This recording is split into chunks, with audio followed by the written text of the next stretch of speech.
1.4 TSI motorlarında kronik trigger zinciri sorunu.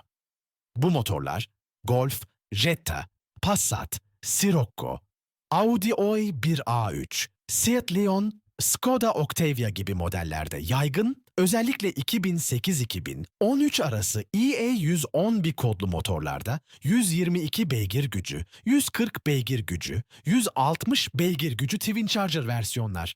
Bu sorun klasikleşmiş durumda. 1013 sonrası EA211 serisinde zincir yerine kayış kullanılmış, sorun büyük ölçüde çözülmüş. Peki sorun ne?